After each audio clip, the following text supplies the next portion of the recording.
So I will move your toe. Hello? Can I help you?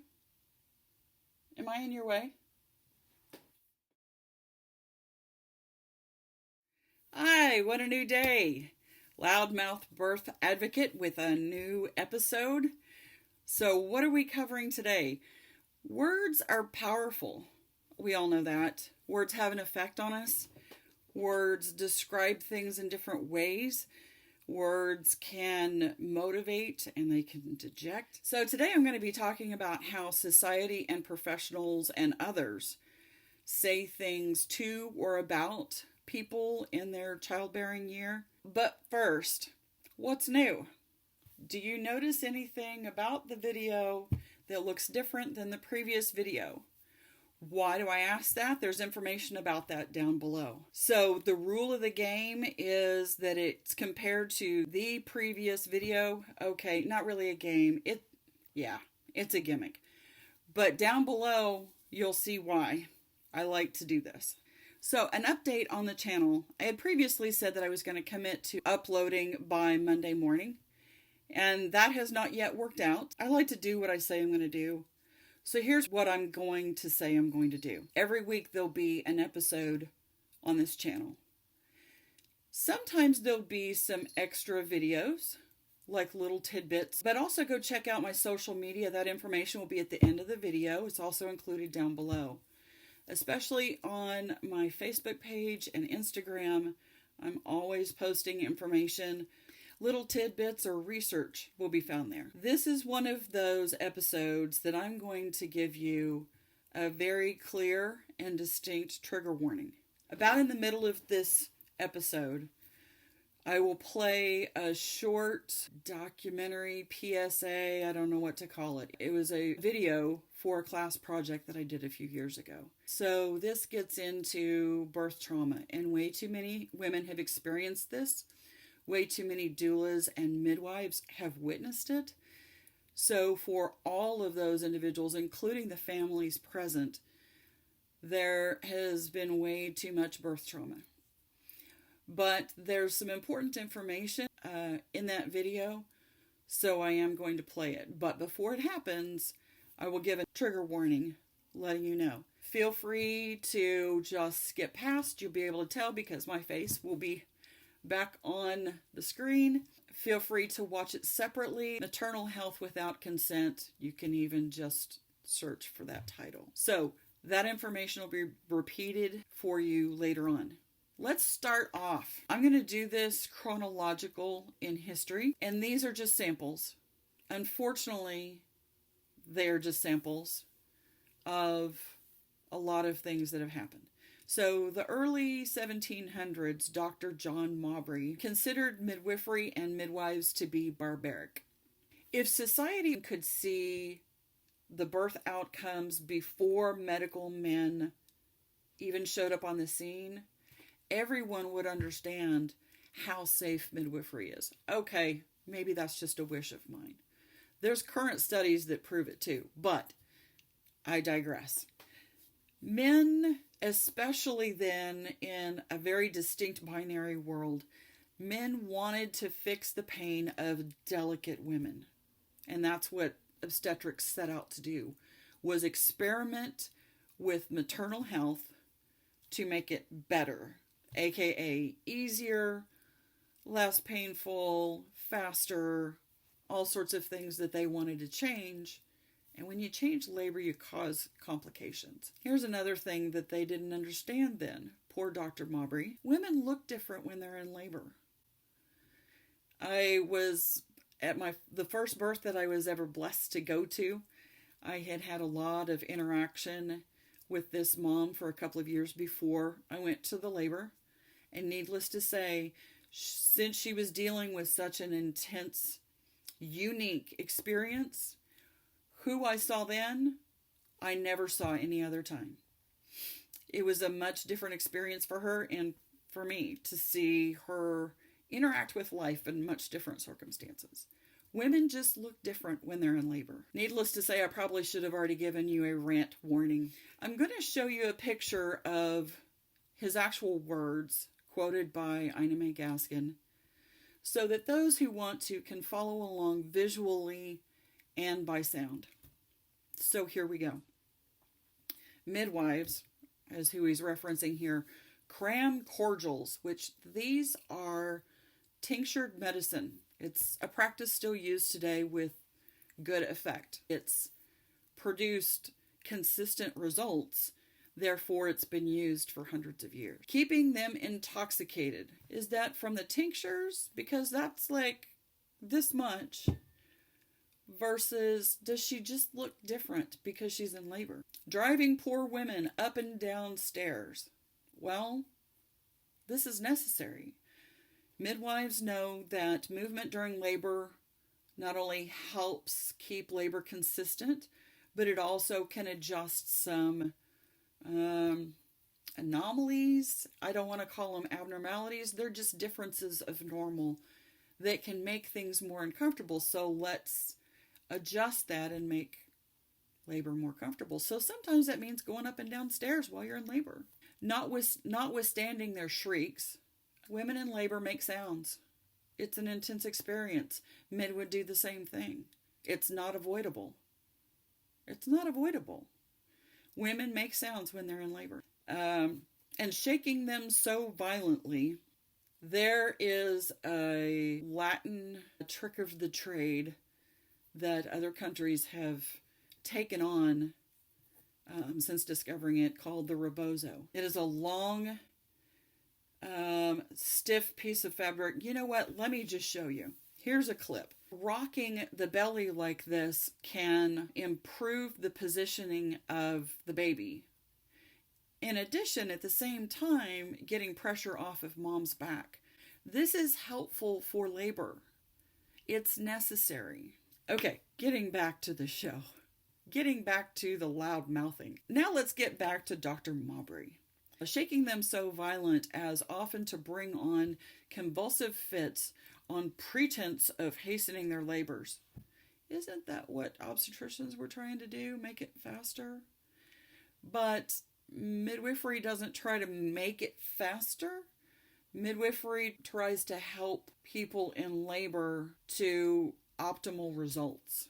Laughing at their cries. Okay. Again, if a man had the inside perspective about what's going on, he would understand that there's no laughing. Here's my personal experience. I have been at times at a birth where I heard a contraction, because women make sounds, that was more intense than the previous one. And I look over to the healthcare staff. Sometimes it was in the hospital, sometimes it was at a home birth, and I would go, or something like that. It's not that I'm happy she's in pain. It's not that I'm happy that it's very intense for her. It's that I'm happy for her that she's getting close to being a step closer to being done. That's a good thing. Unfortunately, women know, especially biological females know, that pain is a part of life. Menstruation. Getting back to Dr. Mabry again, and breaking wretched jests upon the contortions of the women whose torments would make a feeling man shudder at night. Okay, well, he just doesn't understand how this really works, and he's trying to fix something he doesn't understand. That's the problem. That was the problem with obstetrics. So, unfortunately, these were common concepts, not just for Dr. Mabry, but across medical education, and some of these concepts still exist today. Okay, onward. Dr. Hugh Hodge of Pennsylvania in late 1700s was a doctor and a professor. He was teaching medical students to fear childbirth. Quote, "If females could be induced to believe that their sufferings will be diminished or shortened, and their lives and those of their offspring be safer in the hands of the profession, there will be no further difficulty in establishing obstetrics. All the prejudices of the most ignorant or nervous female, all the delicacy so characteristic of the sex, will afford no obstacle. Biting my tongue. Moving on. Martha Ballard, a practicing midwife newly settled in New England in the New World. Her journal started in the late 1700s and bled over into the early 1800s. Here's a picture of a book that detailed and examined her journal. Lauren Thatcher Ulrich, bless her soul, I love this book because it looked into what real life as a midwife was at the time. Martha Ballard lived at the time in the U.S. when medical men started to invade maternal health. Women did not have the voice politically, socially, religiously to buck the system or the male voice. So they couldn't do much in reaction to this. I'm going to do kind of a biography of her in a future video at some point. So I'm not going to review very much of this, but just that new U.S., pre-U.S. New World society was predominantly Christian. So her language was the same way. A lot of her references about maternal health came straight from the Bible, using terms like travail, being delivered of. But she also used the word labor because it was a lot of work to go through labor. And she called it ill. So there was definitely this idea similar to what we have now, where you're either well or you're sick. And in that category of sick included going through the very unique experience of childbirth. So, Martha Ballard. Onward to Dr. DeLee. So, DeLee wrote textbooks about obstetrics, and this one specifically targeted at nurses. Keep in mind, this is the era when, in the 1940s, they x-rayed pregnant pelvises. I'll get into this later in a video about the history of obstetric practices. This was soon after discontinued because of its correlation to childhood cancer. No surprise when you x-ray every pregnant woman's pelvis. So in this textbook, interestingly enough, a little sidebar, quote, hospitals were not safe places in which to have babies. So they knew that, but they did it anyway. Okay, fast forward. These textbooks, while they were medical education, and keep in mind, education itself on any subject evolves over time. I'll give them the space to learn. But there were some inaccuracies in this textbook taught to medical professionals. False pains were caused by gas in the bowels. In a minute, I'm going to get into my beef with this term of false pains, but because he's talking about false labor, but it's certainly not caused by gas in the bowels. Relieved by castor oil or an enema, which became standard practice in obstetrics at the time. Another point, dry labor. I'm glad at the time that they focused on keeping the amniotic sac intact as long as possible in order to prevent something like this. But dry labor, I haven't ever heard a midwife say that. Okay, a short childbirth educator note here. The fluid inside the amniotic membranes, because there's 2 layers, regenerates about every 24 hours. How does it go dry? There's a head blocking the entrance. It does leak a little bit, but it still regenerates. They were convinced that dry labor was connected to evidence like a slow, tedious, painful labor. Well, that's just labor. Maybe dysfunctional labor, that's more of a muscle issue. That's not because the amniotic sac ruptured and some fluid came out. By the way, it's not water. Okay, onward.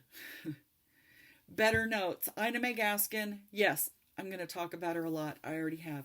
She wrote a book called Spiritual Midwifery. Keep in mind, this was published in the 1970s. It's got 1970s lingo and therefore 1970s perspective, but it's a different image of birth. This was during the time of the regeneration of midwifery for the dominant society in the South, and especially among the poor. They still had access to granny midwives, the original midwifery, which reached back to the plantations. But for the 1970s, there was a little bit of a different image. And the different image is the whole point. So here's what one mom wrote. Contractions don't have to hurt. Well, they don't. I have seen a painless birth before. They are energy rushes. Well, actually they are. There's neural connections to these very large muscle fibers and the cervix itself. So that's energy that enable you to open up your things so the baby can come out. If you have the attitude that they hurt, then you'll tense up and not be able to completely relax. Well, Grantley Dick Reed wrote a book about that, Childbirth Without Fear, talked about fear leads to tension, leads to pain. So she's right. And Barbara is a mother of 3 babies, so she's had this experience. Okay, here's the trigger warning. I'm going to play this short, it's just a few minutes, Maternal Health Without Consent. It's all about the language used during birth trauma, the experiences of birth trauma, and then we'll move on. But the point of this is, what are pregnant people told during labor? The doctor asked if he could check her progress. She consented to that, and she suddenly started scooting backwards on the table, saying, ouch, ouch, it hurts. And the doctor instructed the nurse to physically hold her down with her arm over her chest so he could break her water. Even though mom was, I didn't consent to that, I don't want that, and she was in tears at this point. Once labor got active and she was busy, the nurse kept coming in behind me, sneaking behind me, and cranking up the volume and the dosage of the Pitocin. And then he had his hands inside of me because to like where the head is, and he was trying to get me to push the proper way. And so the words he used were, there's a strange man inside of you, so you need to push him out. Kept pressuring her to go on her back, and eventually the nurse physically grabbed her by the shoulders and pushed her from hands and knees all the way onto her back. And then she was holding her head, which is awful when your body's trying to push, because your body automatically tries to push without you even doing anything. She was crying in pain because she had sensation back down there, and he wasn't using any numbing agents. And he told her if she did not shut up, he would leave her filleted open like a fish. And maybe I should extend this trigger warning now a little bit to talk about the very common experience of how people talk to someone who's pregnant. If you personally haven't experienced that, please let me know down below. I would love to hear that somebody hasn't gone through this. But here's what happens to a lot of pregnant people. Wow, you've gotten huge. You're still pregnant. You haven't had that ultrasound. You haven't been induced yet. When are you going to be induced? When are you having a C-section? Have you had that test yet? How many ultrasounds have you had? Have you made sure that the baby's okay? That's a lot of stress. We would never talk to somebody who wasn't pregnant like that, right? But we do. And I'll get more into that whole situation, which is my future dissertation, in videos in the future. On top of this, anybody walking up to someone who's pregnant, offering unsolicited advice, sharing horror stories of bad things that happen to them. And by the way, you should make sure it doesn't happen to you. And then there's motherhood judgment. Everyone judges mothers, including other mothers, and especially other mothers. We shouldn't do that. Please don't do that. Okay. A hot topic for me, a little bit of a hot button, pet peeve. That's the word. Let's use the terms accurately. Number one, water doesn't break. Water's not breakable. You can't break water, it flows. You can break a membrane, a bag, a sac. You can't break water. And a stomach digests food. A baby grows in a belly or abdomen. A lot of what is frustrating to me about the words we use about maternal health is a subtext of laying responsibility on women. For time immemorial, women have had some level of personal responsibility or morality for what happens during her pregnancy, like miscarriages or complications. During the time of the Salem witch trials, women were accused of being sinful if something abnormal happened to them during pregnancy. That's not fair. And it's not reality because it's not their fault. Let me say that again. It's not their fault. Along with this is this idea of false labor. And granted, I understand obstetrics was trying to delineate the difference between false labor and true labor, because otherwise a woman being in labor for 5 days, but very likely that was prodromal labor and then active labor. That's more accurate. There's nothing false about false labor. I'm sure many pregnant people can attest to that. Incompetent cervix. I didn't realize a cervix had to pass an educational exam or psychological review. How is a cervix incompetent? Weak cervix, yeah. Overactive Braxton Hicks, yeah. Incompetent cervix, come on. And then there's the issue of personification. Again, that gets to responsibility, but it identifies what's happening during the pregnancy directly to the mother. She broke her water. Water isn't breakable. She dropped her blood pressure. She dilated to 2 centimeters. Well, no, the cervix did, not her. I am not a giant cervix. I have one. I don't control my blood pressure, although there are things that help, like meditation, etc. Okay, one more topic real quick. The use of words in order to motivate by fear or induce fear. The term overdue. Another real quick childbirth educator tidbit. There's past due and then there's overdue. Starts the day after the estimated due date. Is a dart on a calendar. Overdue starts the day after the due date. Past due doesn't start until after 42 weeks. This whole subject starts getting pushed at about 39 weeks in obstetrics. You don't want to go overdue.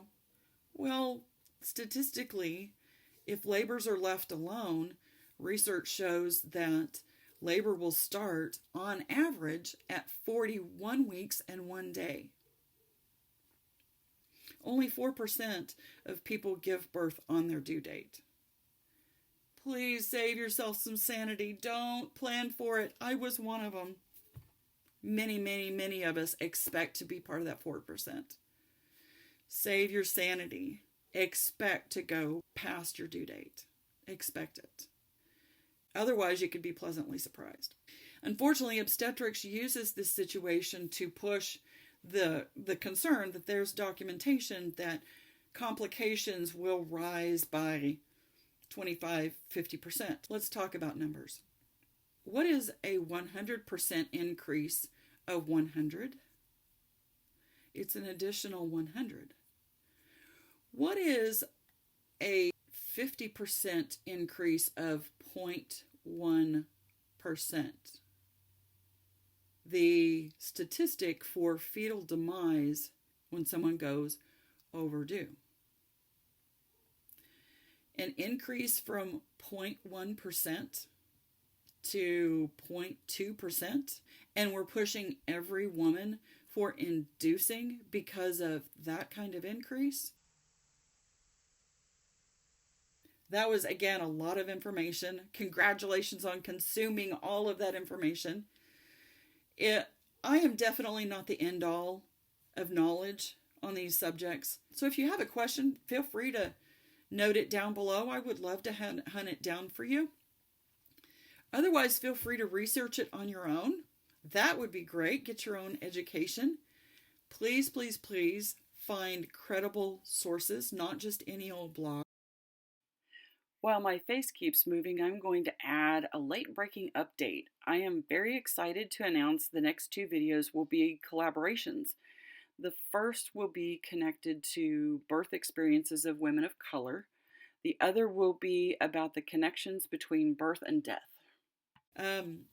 If you're new to YouTube, let me just tell you that red subscription box, if you click there, it will save my channel under your subscription so it's easy to find. Next to that is a little bell icon. If you click on that and you have your notifications on your device set up, when a video that I upload has finally posted, you'll get a notification. Feel free to vote with the like or unlike button. That gives me feedback on what kind of content you'd like to see.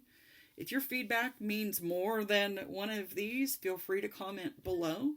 Suggestions about future videos, maybe questions, concerns, or what's new. So please be kind to all your fellow human beings, no matter their diversity.